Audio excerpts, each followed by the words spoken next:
This is R.K. Shukla, ex-faculty of LN as well as आकाश कोटा। बच्चों, एक average student कैसे NEET को crack करे, इस पॉइंट पर आज बात करने वाले हैं। एक एवरेज बच्चा जो कभी भी मैरिटोरियस नहीं रहा, लेकिन मेहनती बच्चा है, मेहनत करने की क्षमता उसके अंदर है, तो ऐसे बच्चे का नीट में कैसे सिलेक्शन हो और कैसी उसकी स्ट्रेटेजी होना चाहिए, इसके बारे में बात करने वाले हैं। बहुत ही छोटा सा वीडियो है, 4 या 5 मिनट का वीडियो है, पूरा देखें, शायद आपका तैयारी करने का डायरेक्शन बदल जाए। ठीक, चलिए बात करते हैं।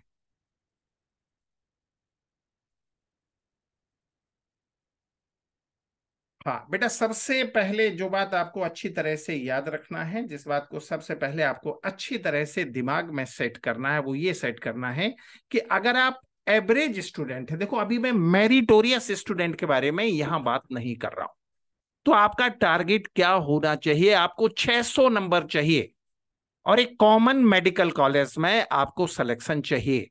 मैं उन बच्चों की बात अभी नहीं कर रहा हूं जो मैरिटोरियस हैं, उन बच्चों की बात भी नहीं कर रहा हूं जिनको दिल्ली एम्स ही चाहिए।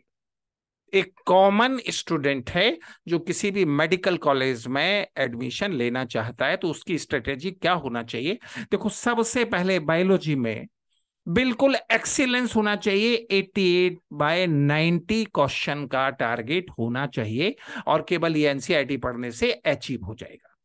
केमिस्ट्री में भी लगभग एक्सीलेंट होना चाहिए, एक्सीलेंस होना चाहिए 42/45, मतलब 2 या 3 क्वेश्चन का स्कोप आप यहां पर ले सकते हो, बाकी स्कोप आप नहीं ले सकते।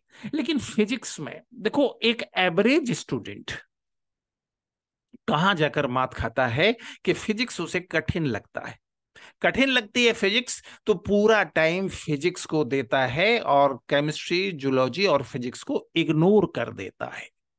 अगर आप भी ऐसा कर रहे हैं तो निश्चित रूप से आप गलत रास्ते पर जा रहे हैं। तो पहले दिन से ये टारगेट आप क्लियर रखें कि फिजिक्स में केवल 20 to 45, मतलब 45% आपको आपका टारगेट फिजिक्स में केवल 45-48% करने का है। मतलब 45 में से 20 क्वेश्चन, मतलब 40% के आसपास कुल मिलाकर फिजिक्स आपको तैयार करना है। अगर पहले दिन से ये टारगेट आप सेट कर लेंगे, अगर पहले दिन से ये टारगेट आपके दिमाग में सेट हो जाएगा, तो बायोलॉजी जो आपके लिए बहुत आसान है, उस पर आप एक्सीलेंस पर जाएंगे, केमिस्ट्री में भी आप एक्सीलेंट होंगे और फिजिक्स में एवरेज परफॉर्मेंस आप करेंगे। ये और इस तरह से कुल मिलाकर 600 मार्क्स आपका आ जाएगा, जो कि सिलेक्शन के लिए काफी होता है। इस बात को अच्छी तरह से दिमाग में सेट करके रखना है।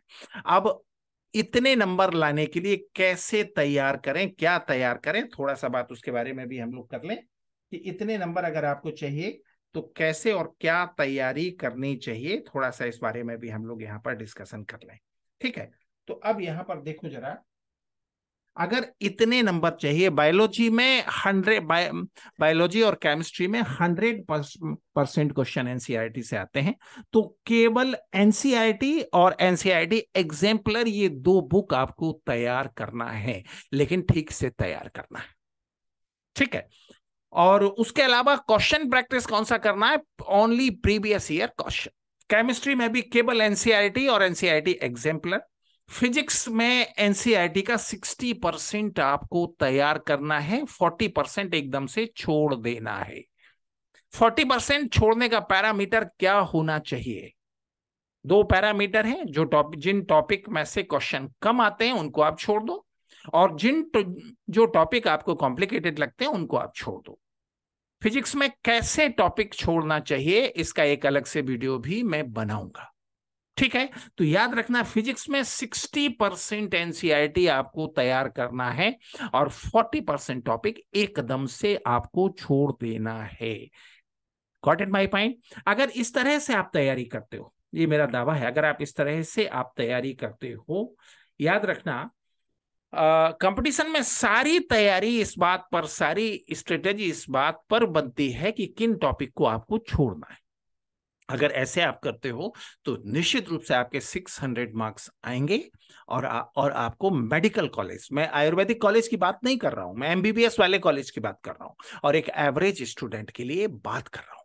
ठीक है, आगे हम और बात करेंगे, फिजिक्स के बारे में बात करेंगे और जो एक्सीलेंट स्टूडेंट है उनकी तैयारी कैसे होना चाहिए उसके बारे में भी बात करेंगे। ठीक है, अगर अभी तक आपने मेरे चैनल को सब्सक्राइब नहीं किया है तो चैनल को सब्सक्राइब करें, शेयर करें और अच्छे अच्छे कमेंट करें। Okay, all the best.